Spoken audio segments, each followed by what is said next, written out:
This is Caitlin Blackwood. I played young Amelia Pond on Doctor Who, and you're listening to the Fiveish Fangirls podcast.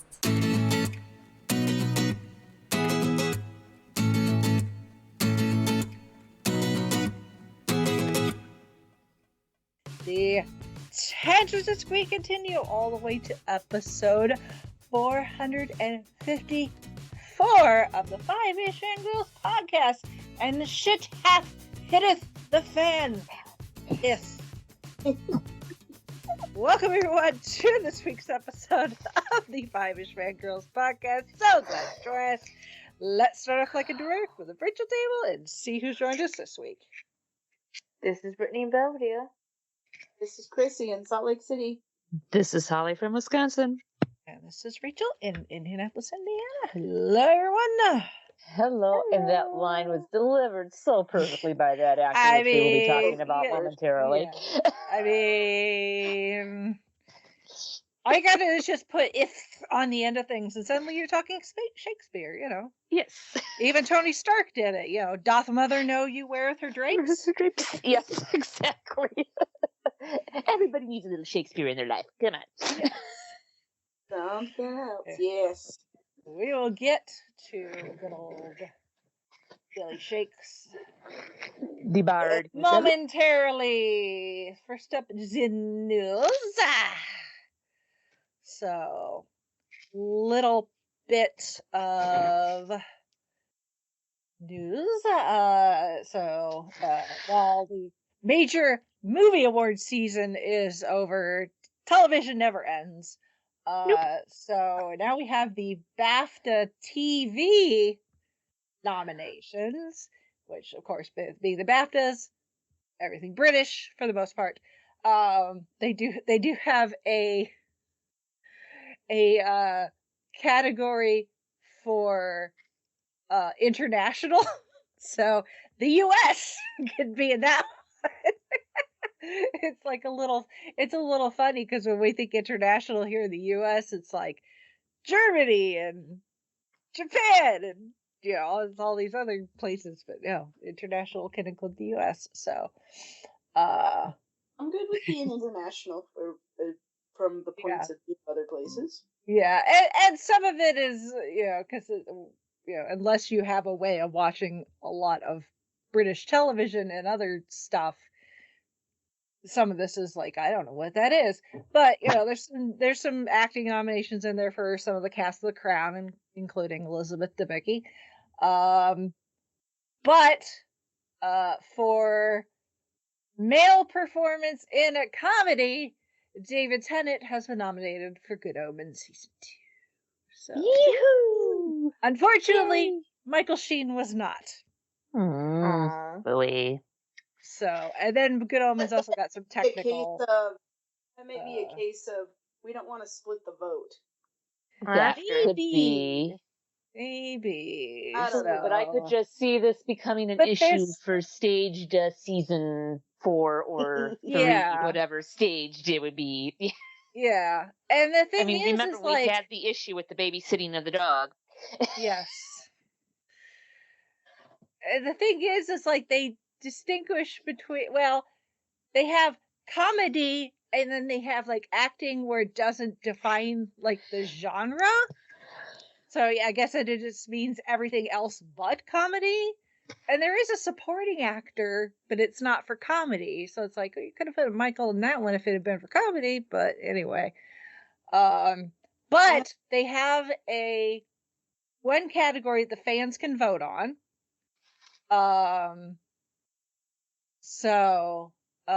And it's the P&O Cruises Memorable Moment Award. And it pulls from just anything and everything. It could be documentary, it could be a comedy, it could be, a TV show, a dramatic, like Succession is in there, but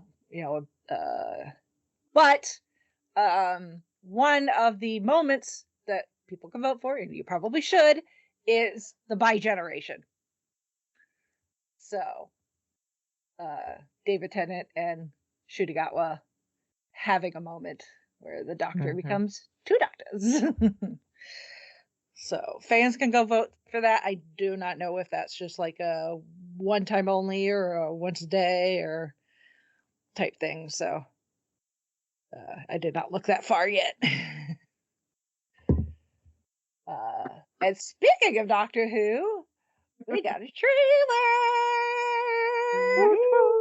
So now we know that this season of Doctor Who will be dropping on BBC iPlayer in the UK on the 11th of May and on Disney Plus on the 10th of May.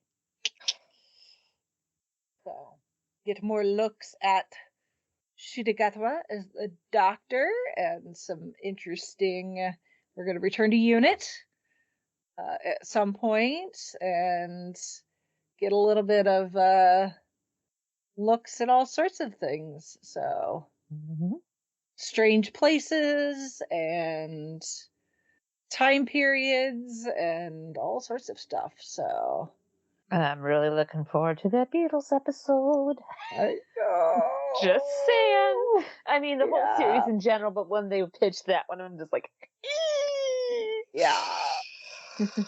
So, but yeah, should be good. Very, very, very, very good. I'm very excited. And tangentially related is that Stephen Moffat has confirmed that he is writing an episode. Or he wrote an episode. I found that a little surprising, but I'm just like, hey, I mean, Rusty's, how shall we, to paraphrase the Blues Brothers, he's kind of putting the band back together. In a way. Yeah, he said, at least as far as what they've said it says he's officially returning to write an episode for Shootigatwa's first season of Doctor Who, but considering that's already been shot, in theory, that means that one of the episodes we're going to get starting in May is a Stephen Moffat pen. But there you go. His quote was, "Yes, okay, fair enough. Apologies to everyone that I may have slightly misled. I am, in fact, writing a new episode exactly like I said I never would.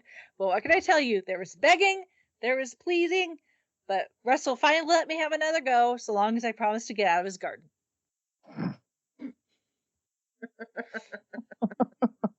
And then he gave us a tease of 3 words: antelope, moment, and drums. Sure. Which 2 of those words do mean something to us. Drum. I don't know about antelope. No. But the moment means something. And drums definitely mean something. Yes. So. Yeah. Moment as in that great big box with the nice little reset button. With the bright red button on top. Yeah. Played by a certain Billy Papa. So. Yeah. And drums, oh man, that could be anything. That could be a return of Dalton. It could be the return of Sim. It could be the return of whoever. Lord knows. Yeah. See, the only thing I can think of with antelope is the animal, and plus we have Antelope Island in the middle of the Great Salt Lake, and I'm like, well, Moffat did go down and film an episode down in Lake Powell in southern Utah, so I'm like, but I doubt it. True. Or do we have any Doctor Who old villains that kind of look antelope-ish or have horns? That could be too. I don't know if any that are antelope-like. I mean, we have had creatures with horns, but... Yeah. Oh, no. I mean, technically, the Jadoon have a horn. True. Right. Right, Moffat, so help me if you try to pull a jackalope. Yeah.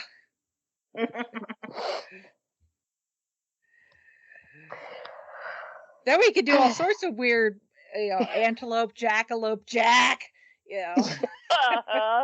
Yeah, I shouldn't be giving ideas. I mean, I know they don't listen, but Yeah. As long as the jackalope says, "Fast as fast can be, you'll never catch me." Yeah. Oh, Dave Coulier, probably one of your better Yes, voice comedic experiments. yes.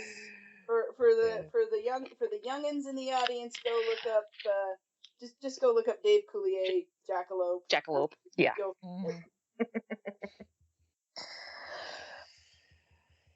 So here is that. So the Doctor Who hype, it's strong.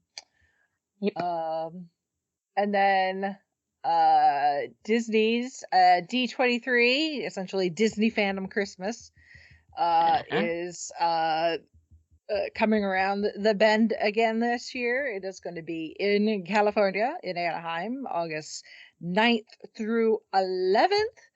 But leading up to it, they have announced that this year's Disney Legend honorees. So this is an event that's been taking place since D23 started, although Disney Legends actually have been kind of around for a while, but this is their opportunity to start doing like a public award ceremony for it. So this year's class honorees includes Colleen Atwood, who's an author, Angela Bassett, Queen Ramonda, Martha Blanding, who is a 50-year Disneyland cast member. Nice. Wow. So yeah, she's awesome. She's been around for a while. Mm-hmm. So,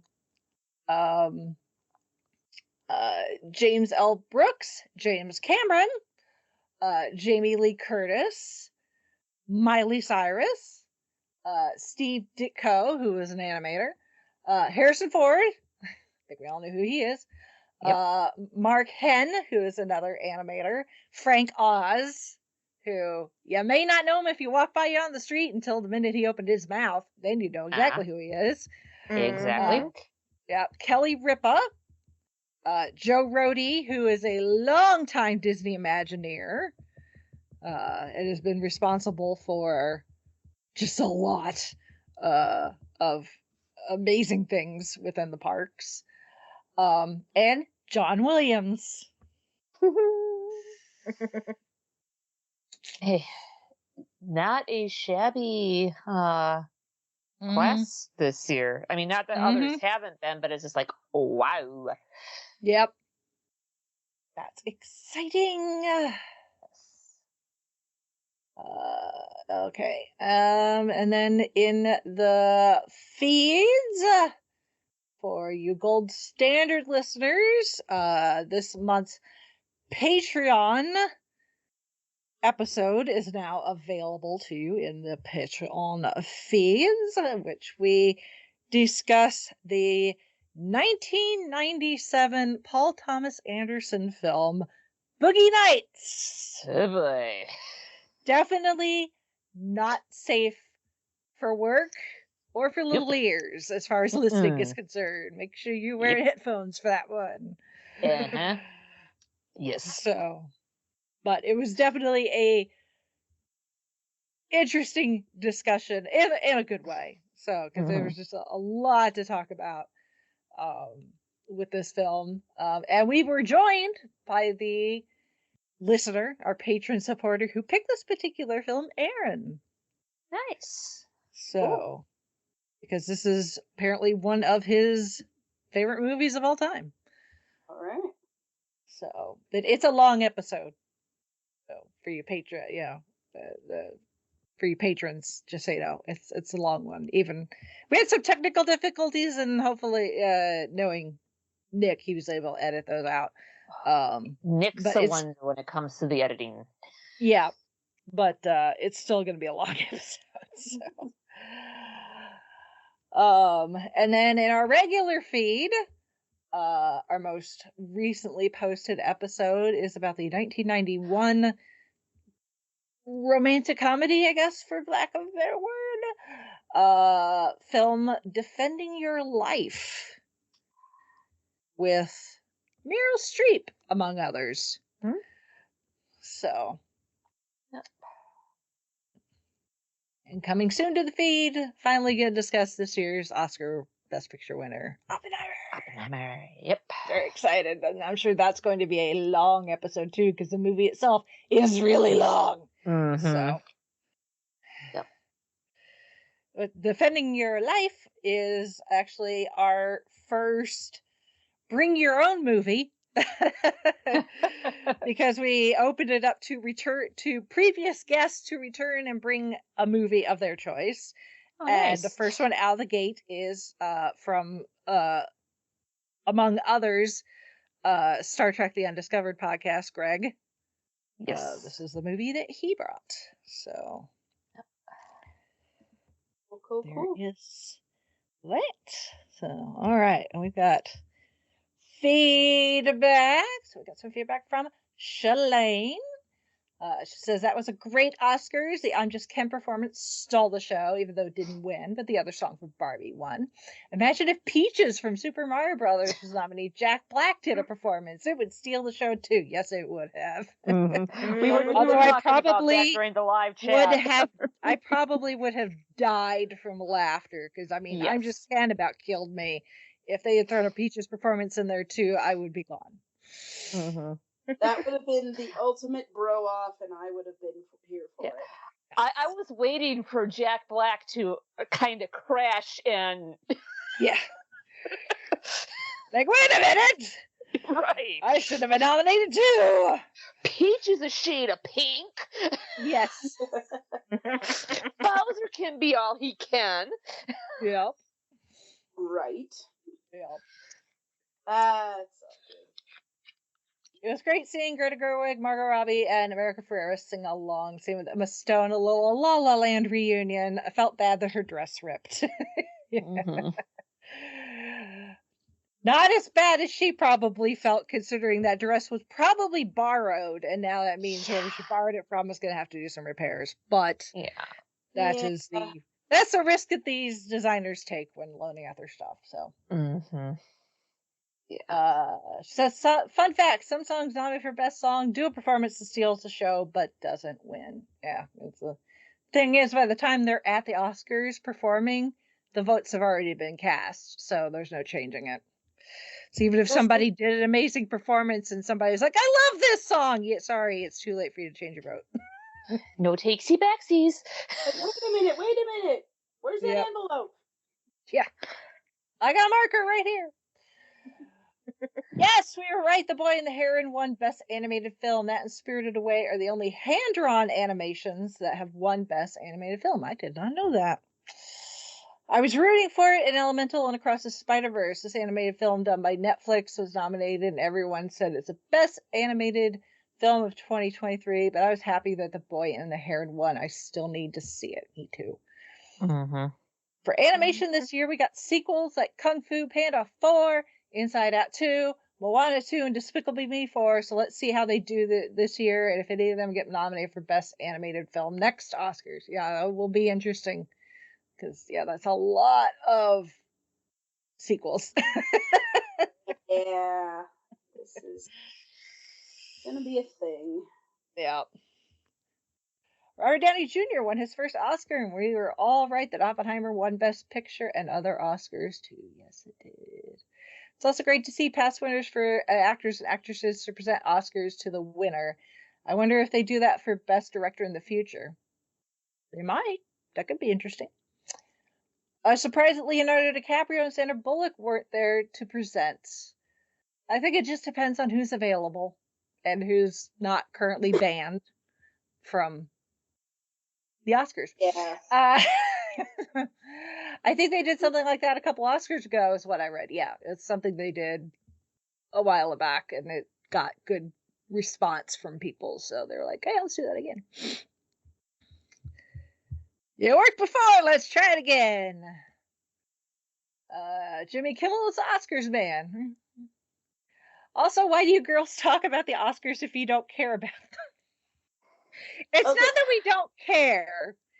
It's just, well, first of all, in my case, now that I do Gold Standard, I kind of have to. Right. Mm-hmm. It's a necessity to be able to be like, oh, yes, that ceremony, this happened, and that's how it happened. it's not that we don't, at least in my case, it's not that I don't care. It's just that I'm annoyed that the Oscars don't award the type of stuff I care about. Right. Yeah, and Yeah. that and for me, like I kind of mentioned this when we were talking about Robert Downey Jr. winning. It's like, Mhm. these movies, most of them I'm not gonna see, not unless it's like on streaming or and I've got 12 hours of nothing else to do or something like that. Mhm. But it's also, there are certain actors, and this happened last year when Brendan Fraser won. Like I said back then, it's like, I love his stuff. I love his comedies, like from the '90s. I grew up with them. I kind of have a crush on him a little bit. The Mummy movies, well, the two that actually count are some of my favorite movies Mhm. ever. Mm-hmm. And I was, and after after a certain amount of time had gone by, and I realized, hey, I haven't seen him in anything, and then I found out what had happened, and I was just like sick. That I was like, oh my gosh, there was this actor that I just loved, and I still love his movies, and this had happened to him. It was just awful. And then for all that to happen, and then he comes back and is nominated for Best Actor, wins the Oscar, where 20 years ago, it's like, oh, that goofy guy, yeah, no way he's ever going to win anything. So something like that is really cool. The thing with Robert Downey Jr. winning is really cool. So there are some cool moments, but but it's more like, okay, I will explain it this way, because I was actually listening to one of my sports podcasts earlier today. I like football. I think the NFL is run by a bunch of clowns. But yet I pay attention to it. I watch it because there's certain players and coaches and teams that I like. Even though, the Academy, I'm like, you guys are a bunch of out of touch weirdos. But, sometimes some good things can come of it. And it's something that, but I'm not going to let them tell me what is a good, quote unquote, good movie, or a movie that I should give my time and money and attention to. Is that's kind of where it comes down to. And it's just like, everybody goes on about, oh, this movie was snubbed, and that movie, and this actor, or this person, or that person. I'm just kind of like, well, everything I liked always gets snubbed, so I don't know why you're whining about it. So that's kind of my thing. Is like, I like movies. There are certain actors and people around the movies that I like. Just sort of as a whole, as a organization, I guess. Sometimes I'm just kind of like, you guys suck. I don't care. So, also our competition that we've done the last few years is actually a lot of fun, even when we lose and have to watch a terrible movie. It's kind of it like I said, it's all in good fun. So that's kind of what it is. Yeah. Does that sound about right to everybody? Yeah. Yep. Mm-hmm. I agree. Yeah. I mean, our show is essentially, entertainment and pop culture, and it's such a big part of it. And occasionally something does happen that you just know people are going to be talking about around the water cooler, proverbial water cooler for at least the next week or so. Well, So we have so few of those water cooler events anymore anyway, because everybody's watching streaming or YouTube or whatever, podcasts, whatever. So to have something live. Yeah. So, so people will watch the Oscars, and like, we all kind of know what happened. Whereas like with TV shows anymore, we kind of don't. Because everybody's watching, they're not watching the same things. And so we kind of like don't really have that. So yeah, like, love them or hate them, that's what the Oscars are. Yeah. For a lot of people. Yeah. And even if you didn't watch them, you at least looked it up. See who won and if anything notable happened. So there you go. Hope that's a good Yep. enough explanation. Sounds good to me. Mm-hmm. Yep. And then she finishes up, says, I read a couple of animated films done by a different studio have done their animated films that are similar to Spider-Man Into the Spider-Verse, like the Disney movie Wish and DreamWorks Puss in Boots 2. Yeah, Puss in Boots 2 I've heard good things about, not necessarily for the animation, but for the story and where they took the characters. That's although I have seen clips of it, and the Yeah. animation is pretty good. It is like that Yeah. Spider-Verse style, It's but it's yeah. its own thing. It's not exactly like it, but it's different. Yeah. But in its own way. Yeah. And they're part of a bigger universe as well, because the Puss in Boots is a spin-off from Shrek. Yes. So it's in that same universe, which I've only ever seen the first Puss in Boots movie in like the first 2 Shreks. So I'm grossly behind on the Shrek universe, but still. Well, I think with Shrek, I think you're probably good. I mean, Shrek 3 was fine. Yeah. I didn't like Shrek 4 as much. And Puss in Boots, it's another one. It's fine, but the Last Wish apparently is like, and we actually own it. I just haven't sat down to watch it because I'm terrible.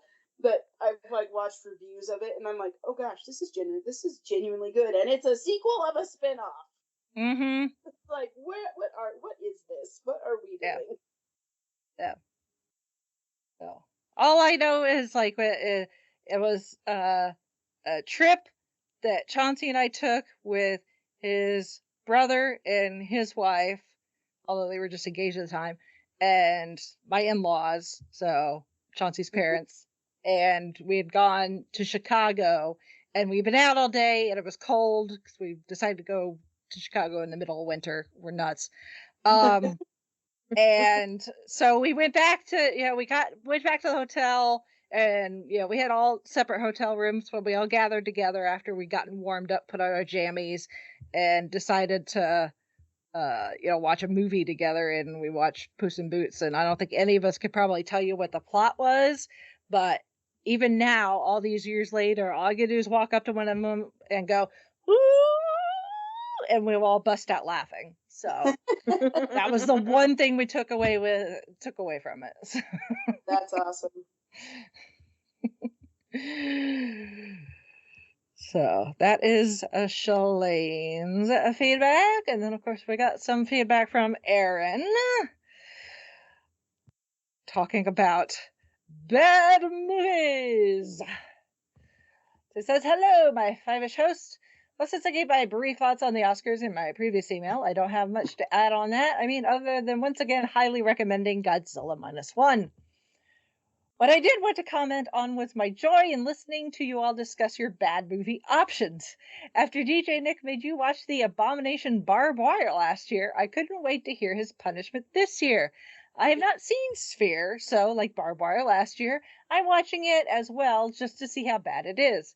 What I did find funny is that some of your choices that I remember seeing in theaters. A Simple Wish I was dragged to by my spoiled cousin when we were both spending a week at my grandparents', and Inspector Gadget I dragged my mother to because I love the cartoon.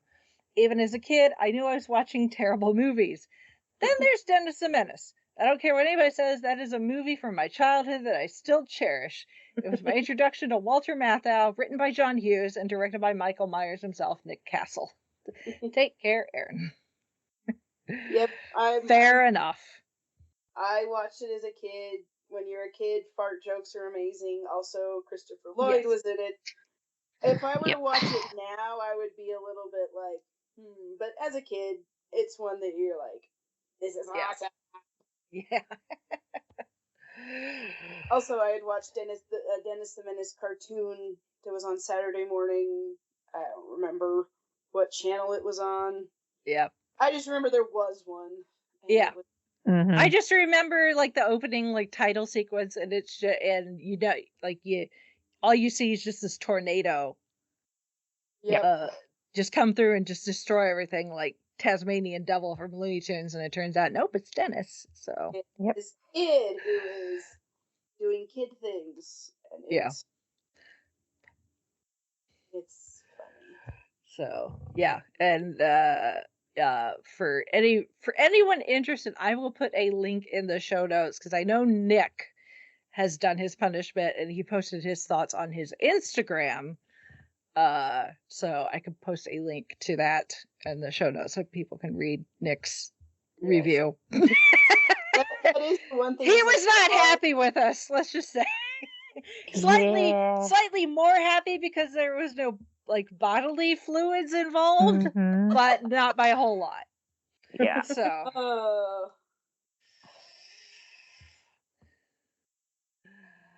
that is the tricky thing, is like we're all on different podcasts or different wherevers, and so we have to kind of track down everybody's reviews, because just to glory in the misery. Yeah. I'm sure he'll get to it. I'm sure it'll, because I think he did the same last year. Sean, I think, ended up putting his on Flicks with Friends. So more than likely where his will go once he gets around to it. So we don't put like a hard due date on that. So yeah, because people have lives. And you gotta schedule. And stuff happens. People wake up with no voice, and then we can't have a podcast. Sorry, people. That's okay. Like you had no voice. Brittany's in the middle of moving again. This move number 4 in the time that we've been doing this, Brittany.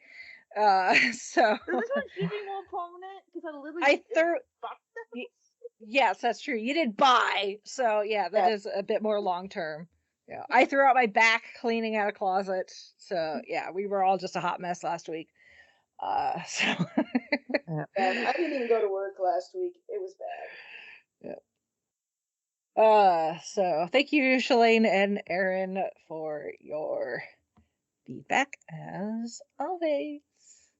Yes. All right, so on to this week's main topic. Gonna go back 25 years. Oh my god. Yowza. Because everybody know, unless you're new, hi. I don't like Shakespeare. However, every now and then Shakespeare will get adapted in a way that I'm like, I don't mind this. Obviously, West Side Story being one of the most well-known, popular, because I mean the OG film did win Best Picture.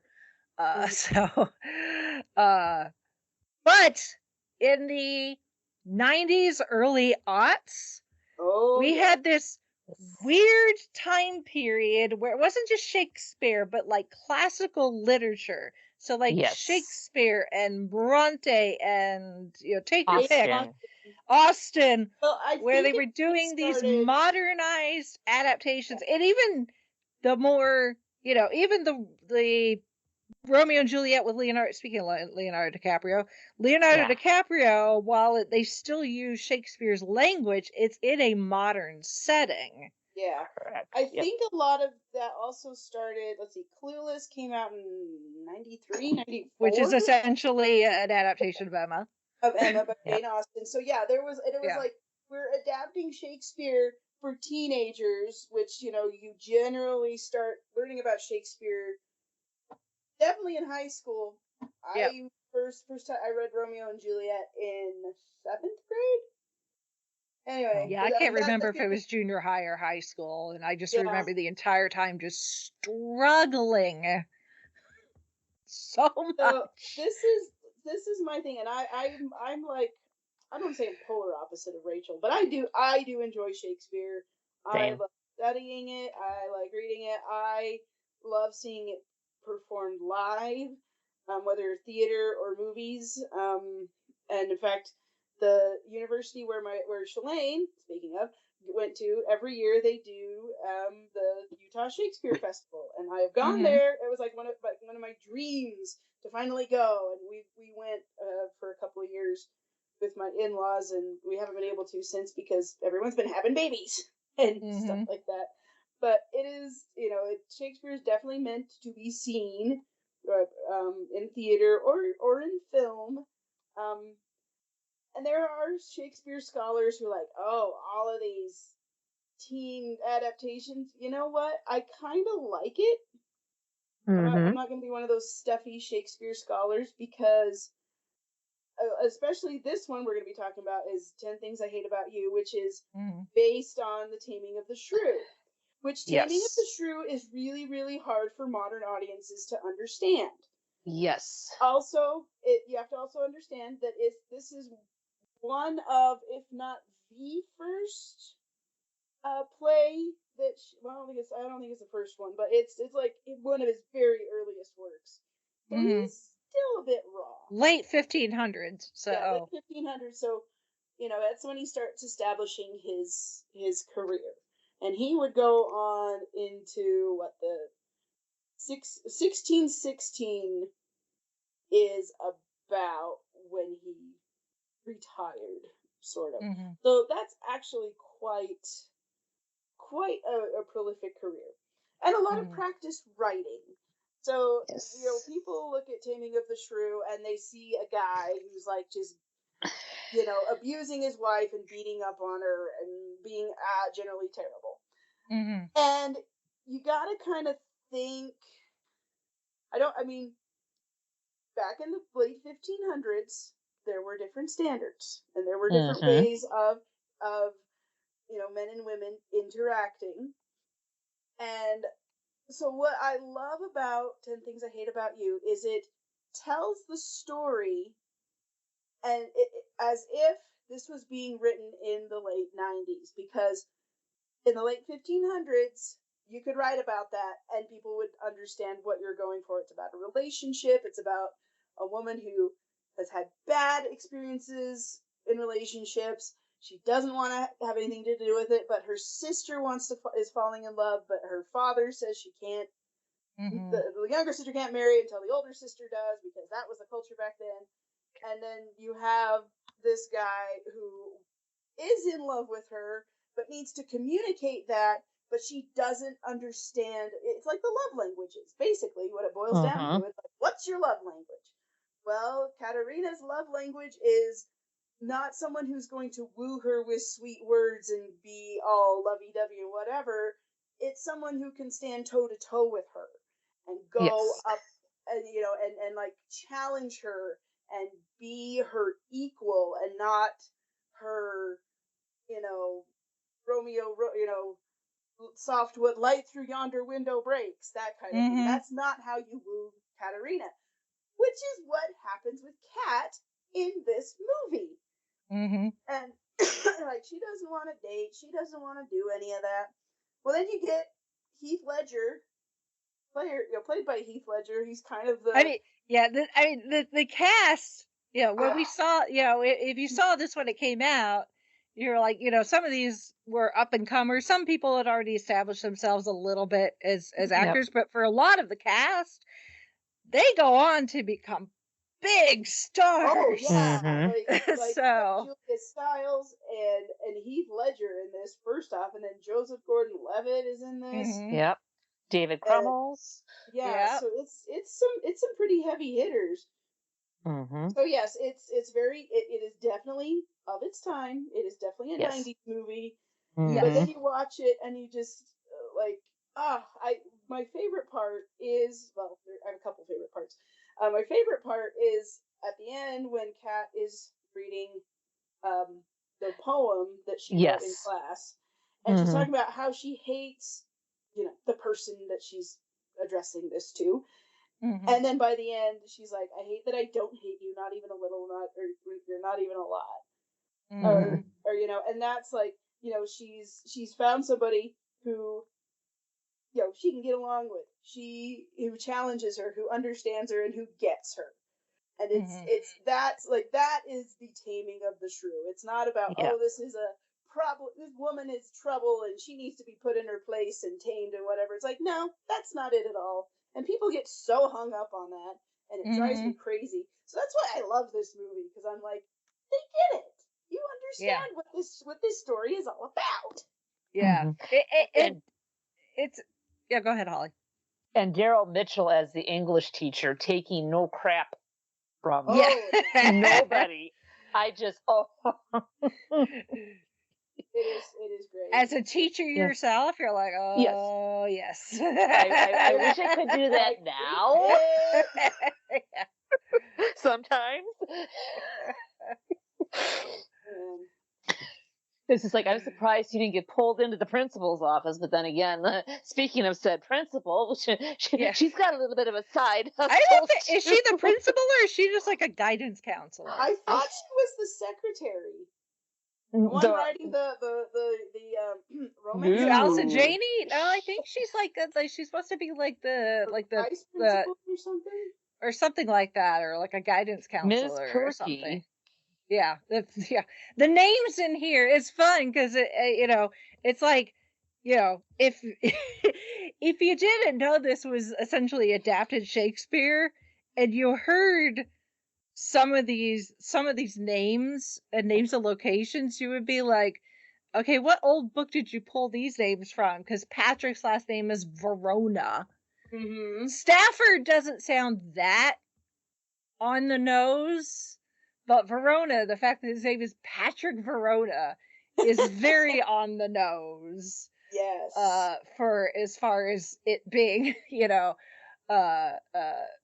Shakespeare, because obviously Stratford upon Avon. Well, I mean, when we did Ms. Romeo, The high the school's guidance name is counselor. Padua, which is a city Padua, that's yeah. in the play.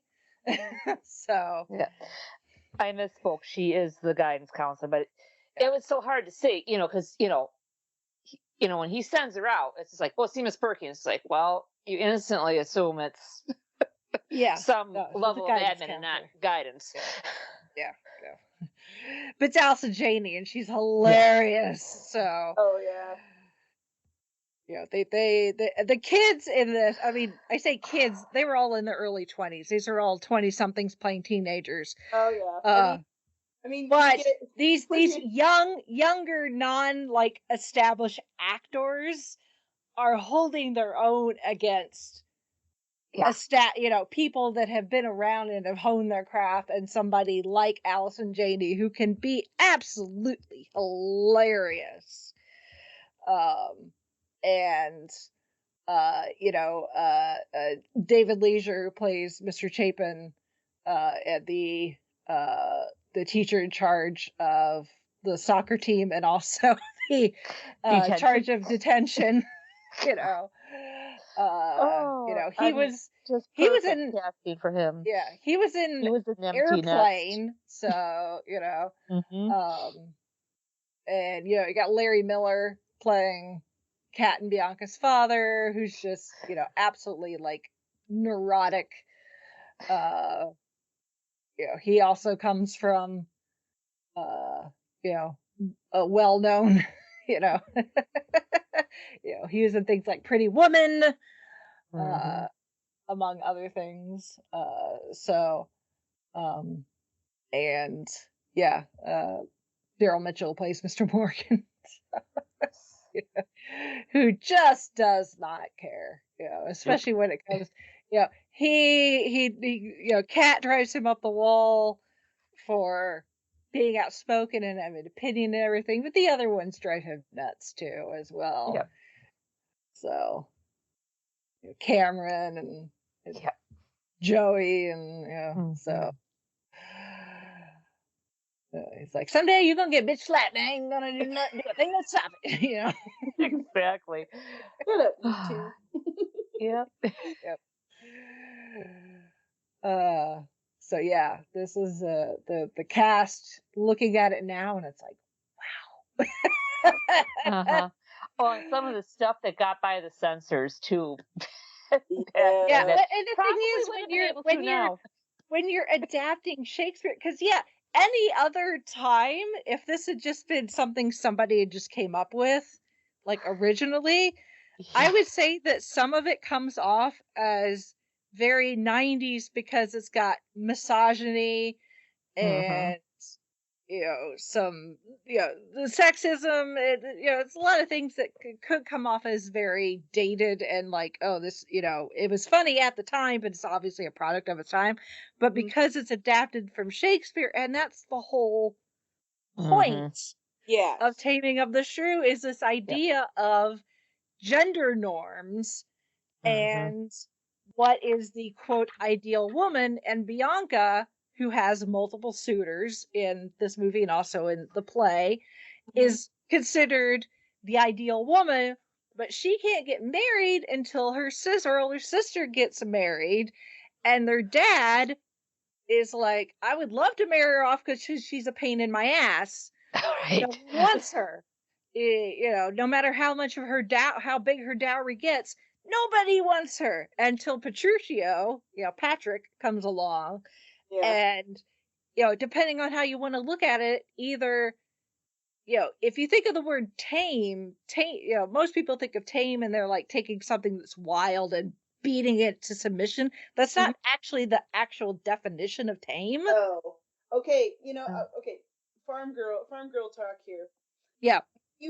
When you have a brand new horse, we call it breaking, but it really is taming. You don't go in and beat the crap out of it because that's No. just going to ruin your horse, and that is not, that's not going to be useful to you. You get it used to you. You get it used to things that it's going to, could get spooked by. Get it used to being around other people, other horses, other livestock.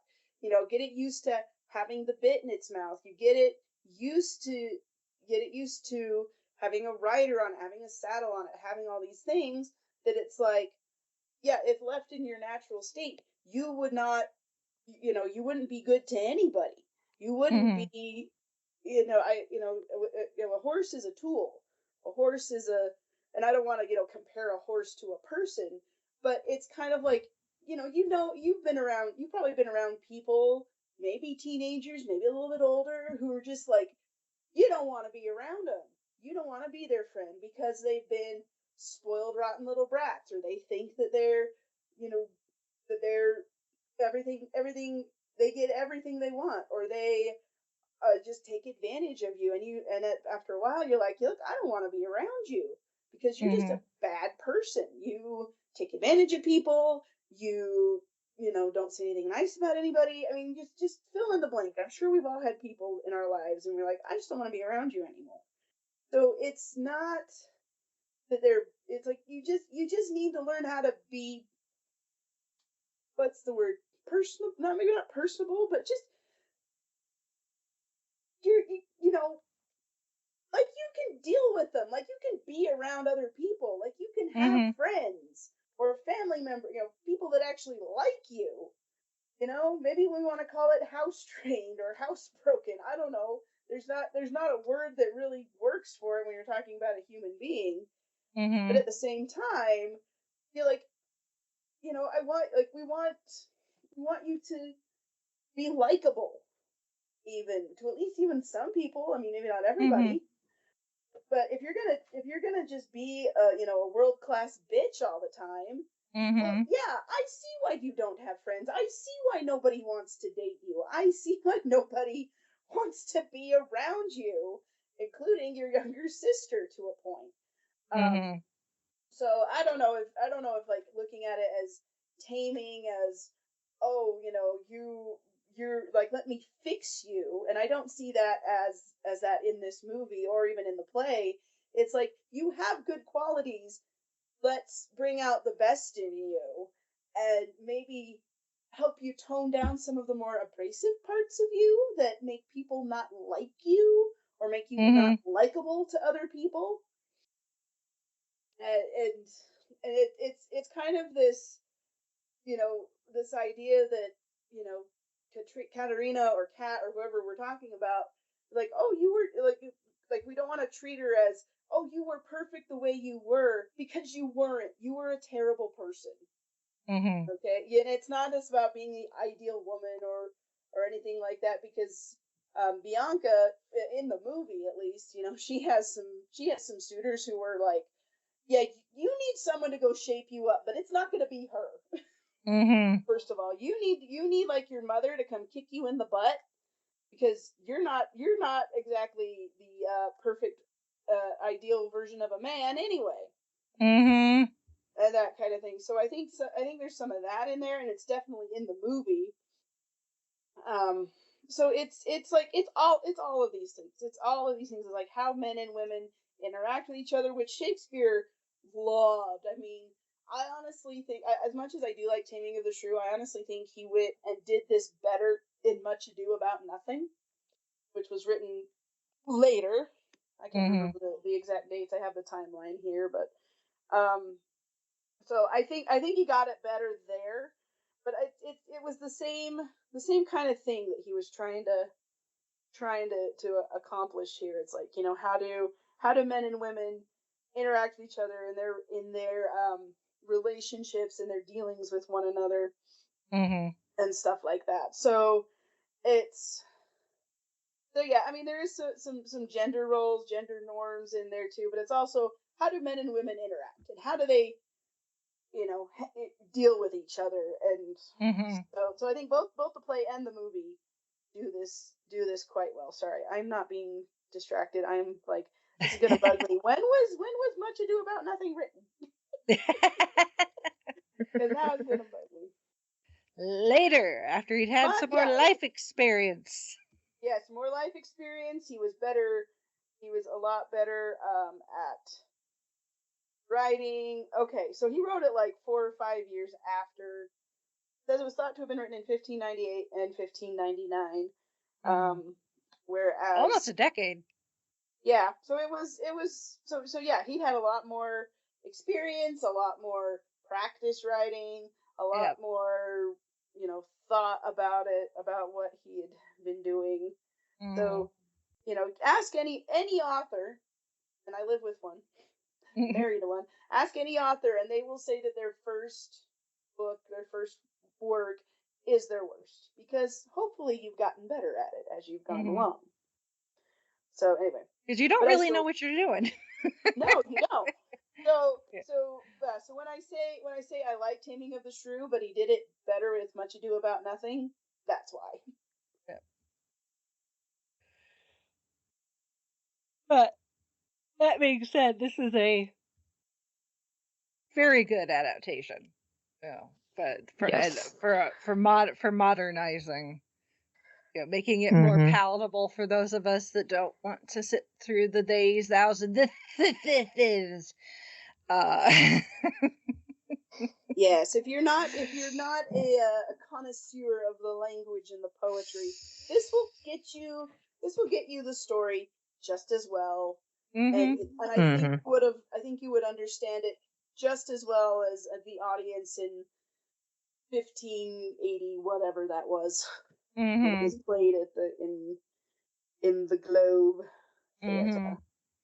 And for those, you know, those of us, you know, we were, well, not all of us, but, you know, as far as our age range here, you know, that mid to late 90s where this movie was happening along with some of the others, you know, Clueless and the like, you know, we were in junior high school, so we were about the age range that these characters are supposed to be.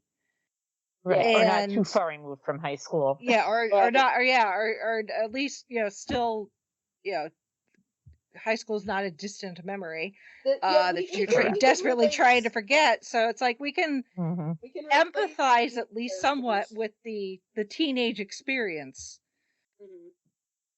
And like we remember what it's like to be in, you know, that awkward, like, oh, I like boys, I like girls, whatever it is. We want to date these people, but how do we do it? And will they like me? I don't know. Do I have to change anything about myself? No, I don't want to. I need to be myself, but also myself is kind of a mess of hormones and stupidity, as all teenagers are.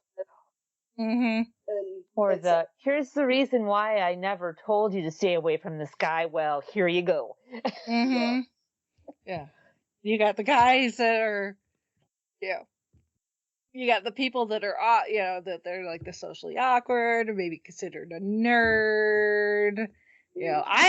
I definitely relate to David Krumholtz's character more than any of them. Big ol' nerd. So, he's kind of the word. He's the kind of the voice of reason. It's like, this is not going to end well. Yeah. Okay, don't believe me. Have fun. Yeah. Right. But I also recognize, the popular girls, the ones that are supposed to be conventionally pretty, and they have some like scenes like in the cafeteria and when they're in the school walking around like the quad area outside. That it's something that they also have that they point out. It's way more blatant because they actually point them out in Mean Girls, but like the different. Although David Krumholtz does point them out, at least some of them here, where you've got like the Rastafarian. Yes. And you've got the future MBAs. You got your goths, and it's stereotype, but those stereotypes come from somewhere. So and he's not wrong. There is definitely some truth to it. Yep. There can be some crossover. It's okay. But, yeah. It's how when you're a teenager you explain your world in these terms, and this movie is definitely for teenagers. Because they were like, okay, here's something. We're gonna explain Shakespeare to you, and we got to do it in a way that you can understand it. So here are all these people that and if you don't know who these are, maybe it's you, or something like that. But they kind of have to spell it out for that because that's their target audience. Yeah.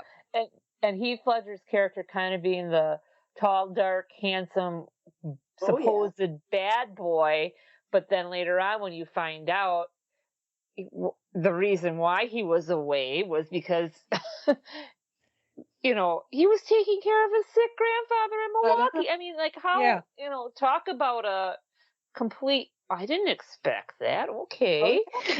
Well, it's like when you have someone in your class who goes away for some reason and you don't know, the rumors start flying. Rumors fly, and the more insane the better, I guess. But so like, he's got an Australian accent. You know what? Australia used to be a colony for criminals. Yeah. Yep. Must be a criminal. And he finds out he just spent that time laying on his grandpa's couch watching Wheel of Fortune. And eating SpaghettiOs or making SpaghettiOs. That's so exciting. Pretty much how I spent my time with my grandfather too, actually. But then you realize, he's not. He was doing something that was actually admirable. Yeah, it shows that he cares about someone. You find out that as you peel back speaking of Shrek, as you peel back the onion layers, exactly.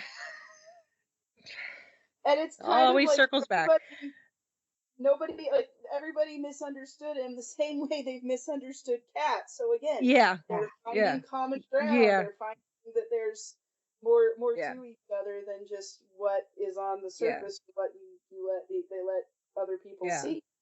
Yeah, it's like, everybody knows that the Stratford sisters aren't allowed to date, and we find out it's because their mom walked out, and so their dad's been raising them as a single parent, and when the parent raising the child are different genders, you're gonna have a little bit of awkwardness, because but then he's also a gynecologist, an OB on top of it, so he sees people of childbearing of various ages come in as patients, and he sees young girls giving birth to babies and adult women giving birth to babies, and he thinks that if he just wraps his daughters up in bubble wrap, that nothing wrong will happen to them, and then if they're okay, then he's okay, because I don't think he's actually sat down and like worked out the emotions he has from his wife leaving. Probably not. Well, and this is the other thing about, and I'm going to try to say this as delicately as I possibly can, but it's probably going to sound terrible, and I don't mean it to. Adult men were once teenage boys. I'm not telling anybody anything you don't already know. Right. And adult men remember how their teenage selves looked at girls, thought about girls, what they wanted to do with girls, and I don't care if you are like the most chaste altar boy and, sings in the choir every Sunday, or if you are the bad boy, smoking in the boys' room and making out under the bleachers. All the boys thought. I turned it to the 80s channel. Smoking in the boys' room. Yes, Great. I mean, I don't care where Brownsville where Station. this boy. I don't care where this boy falls on the spectrum of goody two shoes to don't date my daughter ever, because they all thought that, and soup of hormones makes teenage boys and teenage girls really stupid. Just very stupid. When you have a single dad, I used to be a teenager, is a gynecologist and an OB who is delivering babies. He's And seen he's stuff. like, oh no, he's probably seen his share of teen moms, which, in the 90s, I don't know how it was where you guys were, but we always got the whole teenage pregnancy is bad, bad, bad. It's going to ruin your life and all that kind of stuff. So he is like, this is how I deal with it. This is how I'm going to raise my daughters and just keep them, because I'm going to keep them away from those teenage boys, because I remember what it was like to be a teenage boy. And it is true, and it happens. I don't care. Like I said, I don't care what kind of teenage boy you are, what you do with your free time. There's some are better than others or whatever, but y'all did it. You all did it. You ain't touching my daughter. Yeah. So I mean, I think those dads who have daughters, and by the time their daughters become teenagers, they're like, it's not.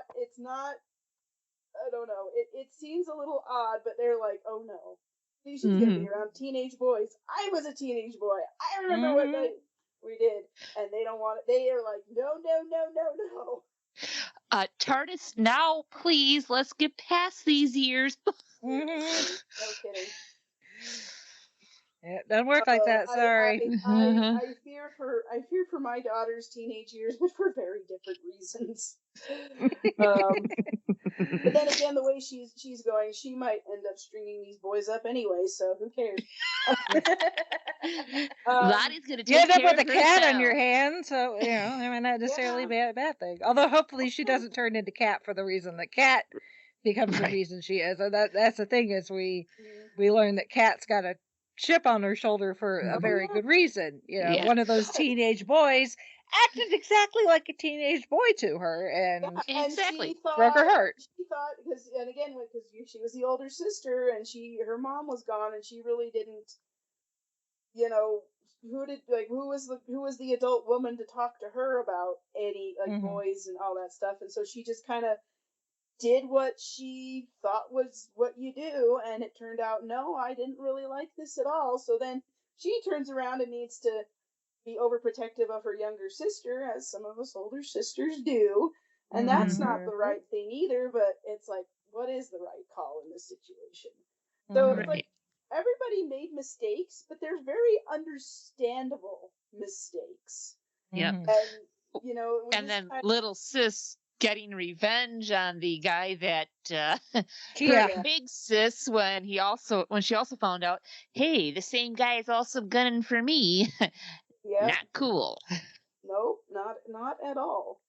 So I mean, there's a lot of this is a good adaptation of The Taming of the Shrew, but there's also just a lot of good life I guess, lessons or just like how to deal with other people in Mm-hmm. here. And it just kind of goes back to Shakespeare. To quote the teacher in this, Shakespeare knew his shit. Mm-hmm. So there's a Yep. reason that we keep coming back to Shakespeare. There's a reason we keep adapting his works and we keep talking about it. Because even with the language kind of being hard to come to grips with, the lessons and the it's just the timelessness of human nature. It's like it's all been the same for centuries, and I don't care if you're living in Stratford upon Avon in 1594 or if you're living in downtown LA in 2024. It's like it's the same thing, just with a different coat of paint. Yep. To paraphrase, the more things change, the more they stay the same. Absolutely.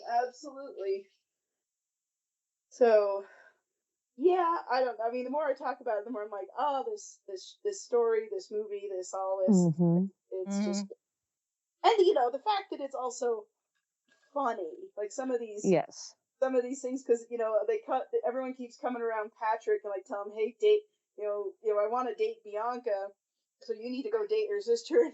One of my favorite lines. So I love the Cat's poem at the end because it just encapsulates the whole play. But I also love this line of Patrick's. It's just, I don't know. I just think of it whenever like some celebrity, or I just keep hearing about this person in the news, and everybody's like fawning over them, and he just kind of, the line is, "What, does this girl have beer flavored tits?" And I've actually said that to people, when like things like this are going on, and they all look at me like, "I can't believe you just said that," and I'm like, Yeah. Well, "What do you want from me?" right. People have questions. Yeah.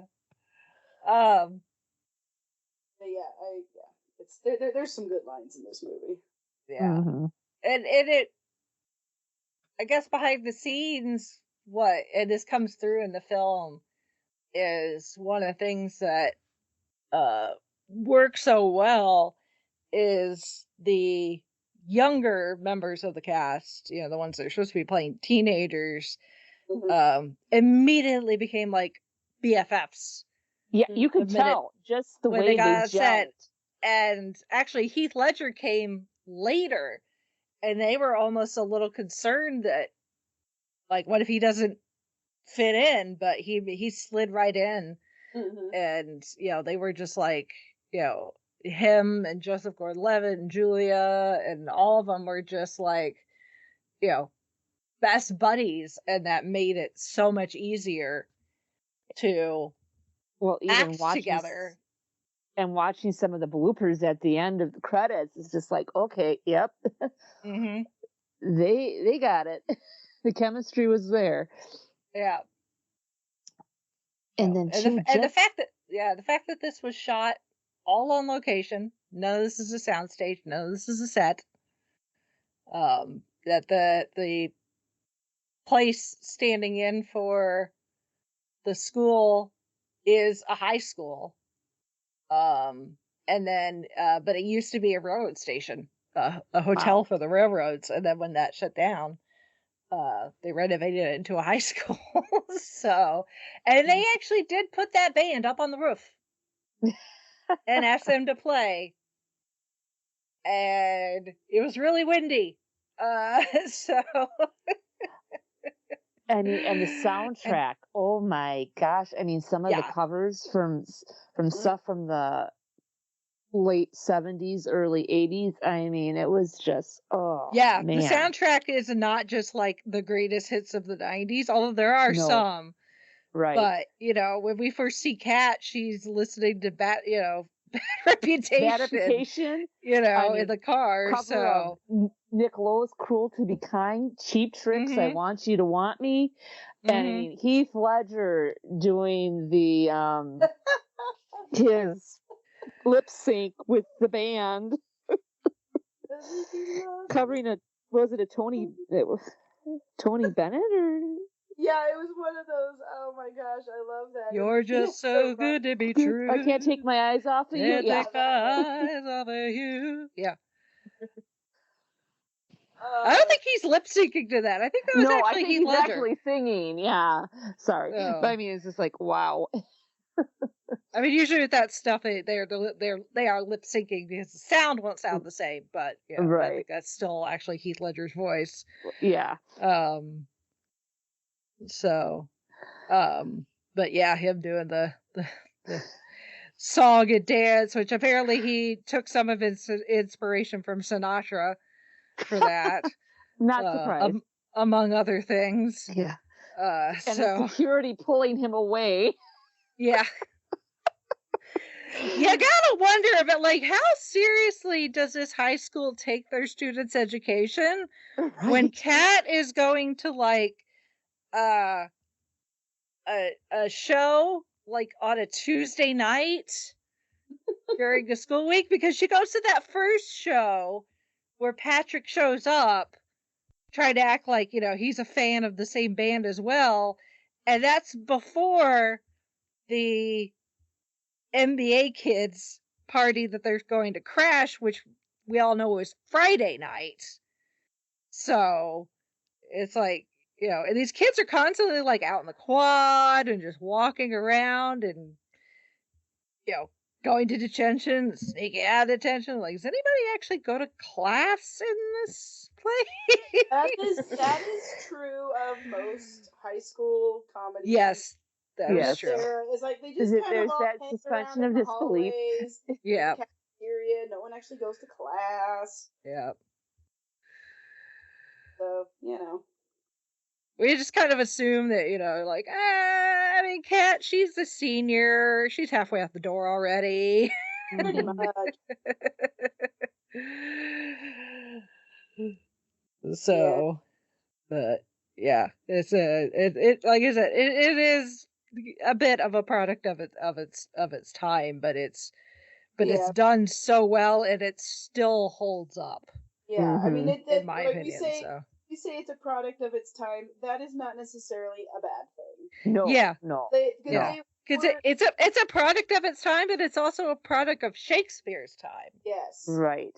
So it's like, again, it's like, because there was a slew of these sort of teen comedies based on classic literature or whatever. So in that way, it's definitely a product of its time. And there were like certain things that like Hollywood just sort of assumed, like, oh, this is how high school kids do things, right? And we're like, kind of yes, but also no. Because when you're in middle school and you see these shows, by the time you get to high school, you're just like, yeah, whatever. This ain't how it goes. Nice try, but Try, yeah. But yeah, I mean, it's still definitely worth watching if you've never seen it, or if you have it, or it's been a while. Pull it up. It's on Disney Plus. Disney Plus. It was a Fox thing, right? If I'm not mistaken. I can't think remember. so. Yeah, but it's on Disney Plus, so go check it out. Yeah. Oh gosh, it's so fun. It's a fun movie. A little. Well, it's PG-13, so there are some raunchy jokes, but that works because Shakespeare. It's called body he wasn't. Yeah, he wasn't too concerned about propriety. No, and he was writing for the masses. He wasn't writing to impress. Well, he had to impress the nobles because they were paying for his work, but he also was writing for the peanut gallery, as it were. Yep. So and every now and again, his tongue was placed firmly in cheek when he writes some of that stuff. Yeah. So it is fitting that there is some blue humor in this. Blue humor, yeah, that's what it's called. I don't know. Yeah. But yeah, blue humor, purple prose, yeah, that kind shades. Of thing. I'll leave you with Reginald's.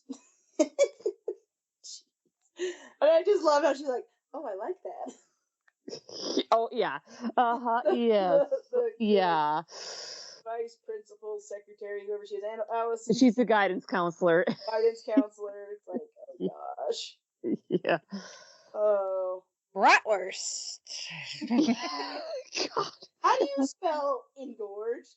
I'll look it up. Yeah. It's like you're in a high school. Surely you have a dictionary nearby. Or a thesaurus. You would Yeah. hope. You would hope.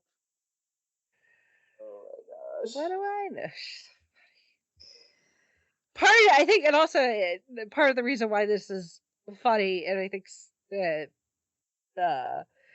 is the scriptwriters who wrote this went on to write Legally Blonde, which is another one of my favorites of all time. So, Yes. so that probably doesn't hurt any at all. They knew what they were doing. Yeah. Yes. It's the like I said, this is a kickoff for a number of these casts, future careers. There's some interesting, like, overlap things because Heath Ledger in this performance drew upon Richard Burton's portrayal of Petruchio in 67's Taming of the Shrew, which is Richard Burton and Elizabeth Taylor. That was on their marriage. Yeah.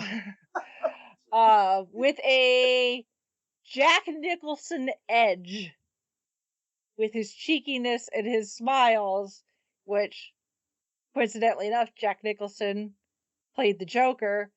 Ledger would as well. Play the Joker, and Jared Leto gets mentioned as a poster or a picture that Kat has in her bedroom, and Jared Leto would also go on to play a version of the Joker. That is so wild to realize that now. It's just... Well, and Joseph Gordon-Levitt would go on to be in The Dark Knight Rises. So,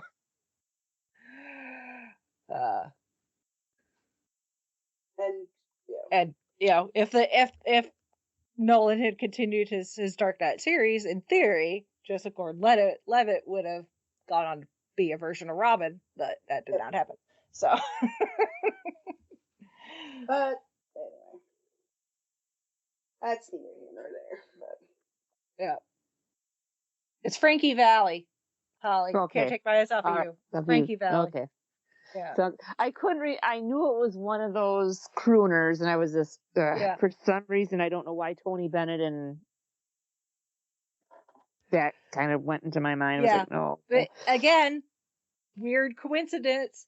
That makes Heath Ledger the third actor to sing this song prior to playing a Batman villain. The first was Christopher Walken in The Deer Hunter. He goes on to play Max Schreck in Batman Returns. Michelle Pfeiffer sings it in The Fabulous Baker Boys before going on to play Selena Kyle / Catwoman in Batman Returns. And then, funnily enough, Christopher Walken wins an Oscar for The Deer Hunter. Michelle Pfeiffer wins an Oscar gets an Oscar nom for The Fabulous Baker Boys. And then while Heath Ledger, while didn't get a nomination for the movie where he sings the song, he did win for his portrayal of the Joker in The Dark Knight. So if you ever want to go play a Batman villain, pick a movie where you sing "Can't Take My Eyes Off You." Yeah, right. Before that, and you might get an Oscar nomination for that movie, and then you get to go on to be in a comic book movie. Yeah, it all works out. It all works out somehow or another. Oh goodness. Yeah, that's wild. A film, a movie about teenage high school angst and romance based on Shakespeare, also has a lot of connections to Batman. Yeah. There's some. That's how it works. Yeah. There's some water cooler trivia you can stick in your back pocket.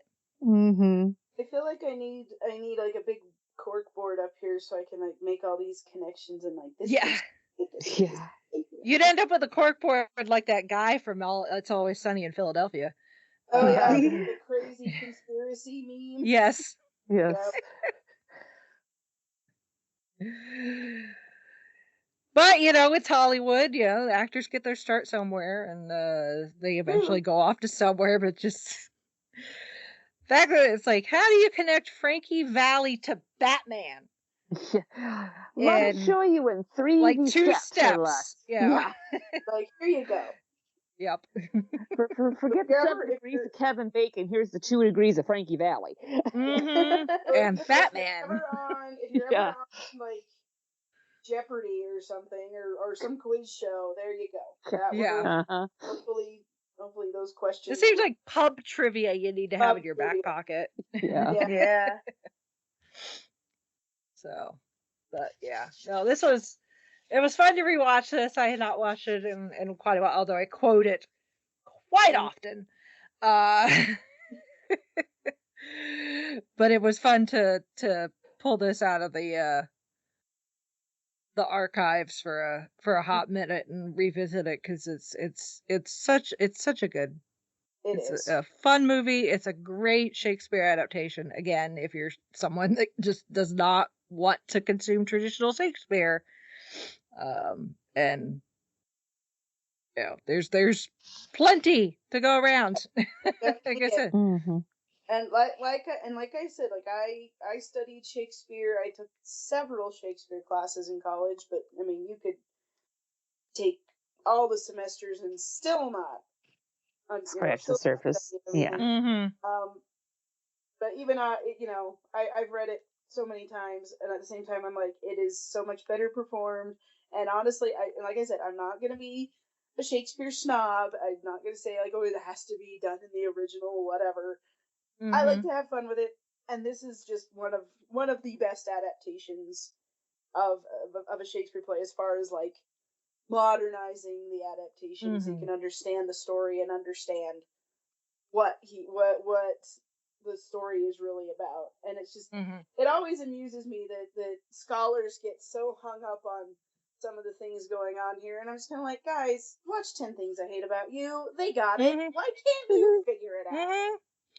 Like at the end of the day, Bianca gets to date. Kat gets her Stratocaster. And she gets the man. Not that she was trying to get the man, but you can't say the man got her either, because she's an active participant in this relationship, and that's the thing, is like, you get from reviews and stuff that I've read and watched, both this and the Shakespeare play. If you want to be cynical, you can be like, oh, Kat's ending, now doing everything she said she never wanted to do. She's a wife, she's in charge of the house and all this stuff. And it's like, yeah, if you wanted to be pessimistic, you can look at it that way, but Kat's smarter than that. Yeah. Both in this and the Shakespeare play. And really, Kat didn't necessarily let herself be tamed. She is playing the game. Right. She is right where she wants to be, and knows that now she is in a position where she can pull the strings. Yeah. Well, or kind of an equal partnership too, because she even tells them, don't think every time you goof up you're gonna spend money on a Stratocaster. It's like, well, no, I was thinking a bass, some drums, maybe a tambourine, and just the look in her eye was just like, I could form a band. Yeah. See, this is the thing, is like, because Bianca, she had all the boys after her, and that wasn't great either, especially some of the miscreants that were that were panting after her skirts. She got the right one. She did. In the end, she did. But like Kat, she wasn't looking for anybody, but she got the right guy. And this is like, to me, it's like, maybe Shakespeare's a little romantic, and he thinks like, look, everybody's different. Everybody's personality is not gonna mesh well with everybody else. It just takes one. There is one fish for everybody out there. You find your fish. Or, to quote another pseudo Shakespeare adaptation, you found your penguin. Sort of thing. And it's like, and like all those guys that, were the, oh, he's the cute boy who's gonna take me to prom, that kind of thing. She was never gonna go for them. And, she got to know Patrick, and he got to know her, and they clicked. And in the end, and same way with the original play, is, Katerina is a better person with Petruchio, and vice versa. Petruchio is a better person with Katerina. And, apart, they were, well, I don't know, Katerina was kind of heinous bitch, is the term. That's what the Guidance Counselor says. Heinous bitch, I believe, is the term used. It's like, do you always want to be a heinous bitch? I mean, yeah, you feel like you're in control and independent, but also nobody likes you. I'm sorry, but they don't. And, maybe you're okay with that, but I think deep down, you'd kind of like somebody to like you. And somebody to, like, not make you defensive all the time, and not make you feel like you have to, build up your walls or whatever. It would be nice to have somebody that you can just relax with and be yourself and have it be okay, and not feel like, you're being judged, or you have to put on an act, or you have to do this.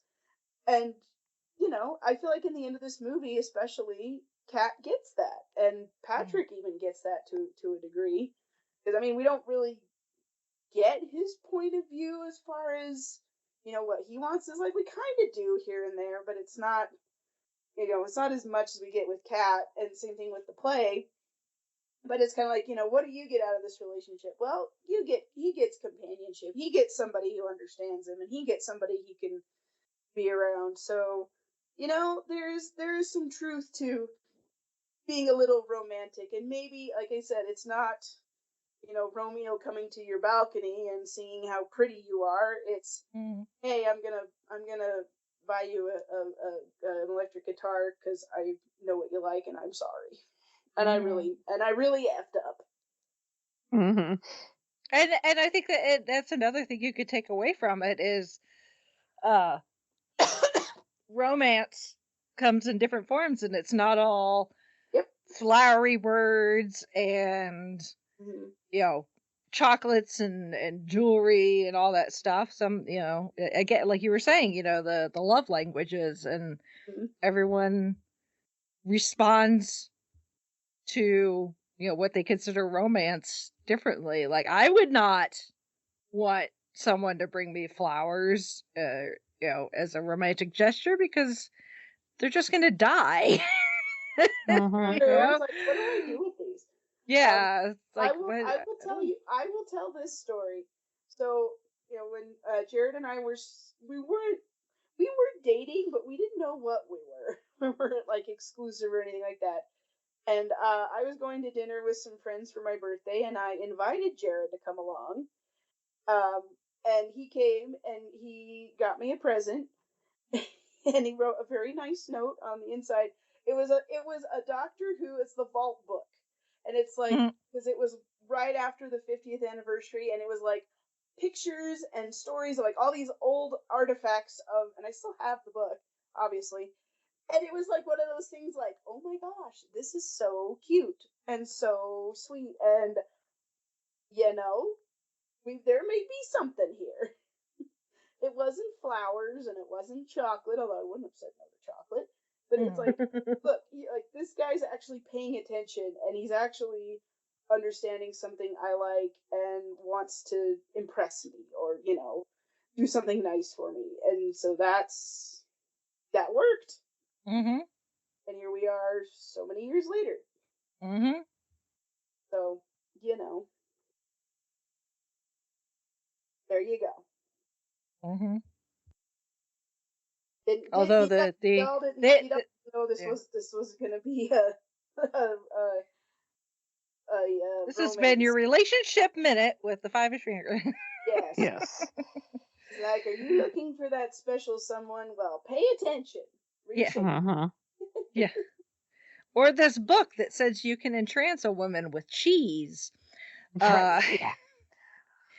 Which I can say, as far as I'm concerned, that does work. So Yeah. yeah. All right. Anything else? No. I just, just go rewatch the movie if you haven't, or if you've never seen it, just go watch it. It's great. Mm-hmm. And if you're feeling adventurous, go fire up the Richard Burton Elizabeth Taylor version too, because that one's a hoot. Oh man, those two. You got to realize they were married, but a little bit off the rocks at the time. So that one adds a whole degree of entertainment. Oh, I'm silly. Anyway, so if any of our listeners have seen the movie, read the book, seen the play, whatever it is, if you guys want to chime in on your thoughts of Taming of the Shrew, or 10 Things I Hate About You, or anything else we talked about today, let us know in some feedback. Our email address is fiveishfangirls@gmail.com. You can also visit our website, which is thefiveishfangirls.com. You can leave a comment there. You can leave a comment on our Facebook page or our YouTube channel or Instagram, which are, again, all linked on that website. And we'll treat that as feedback as well. And we'll read it out. You can also download our podcast. We're everywhere. Wherever you get a podcast, there we are. So check us out. And we also have a Patreon, and we have a merch shop. That all goes back into supporting the podcast, making sure we can continue to publish, host, all those other fun things that cost money.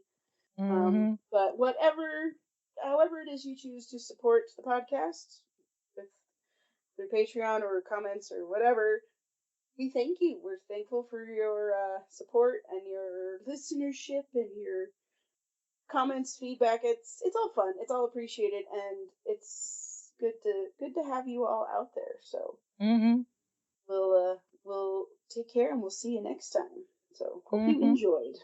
We enjoyed. And speaking of next time, just so people know, we will actually be out for the next 2 weeks. As I will be going on vacation. And then we have the eclipse on the 8th of April, which here in Indiana, because we're getting 100% totality, is going to be a big to-do. Like, the entire state is just like shutting down. And we are going out into the country, as country as you can get here in Indiana, considering how flat it is. But out in the Hoosgow to watch said eclipse with some friends away from city and hopefully traffic, because it's just going to be one big hell of a party here in the state of Indiana from tip to tail, apparently. So I'm not sure exactly what's going to happen, but I'm just going to assume that I'm not going to be home in time for us to record, because, like I said, the entire state is just like shutting down. Like, schools are out, banks are closed. It's just a thing. It's an official holiday. Yes. Yeah. So. And if you're attacking the Fire Nation that day, dress warmly. Yeah. If you have seen Avatar: The Last Airbender, you know what I'm talking about.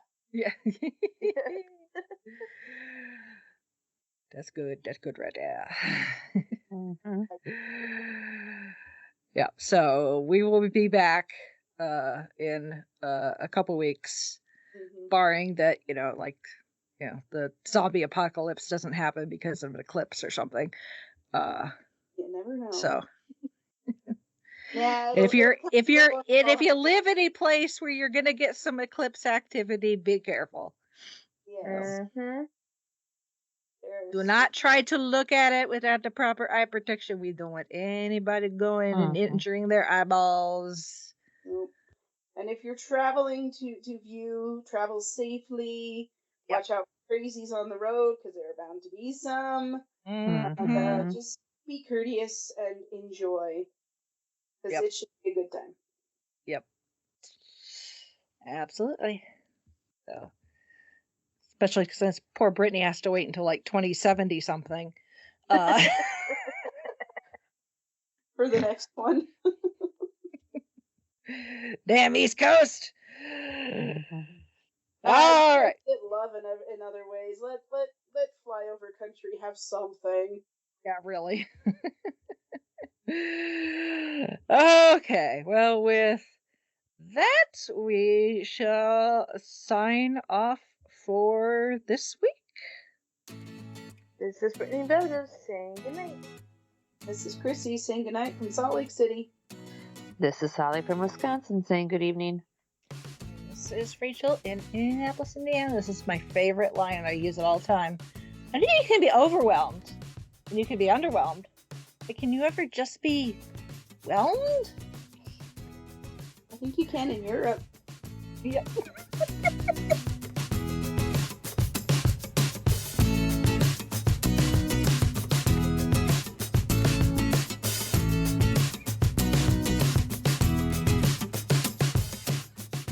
Thank you, our Fiveish fam, for joining us on this week's geeky journey.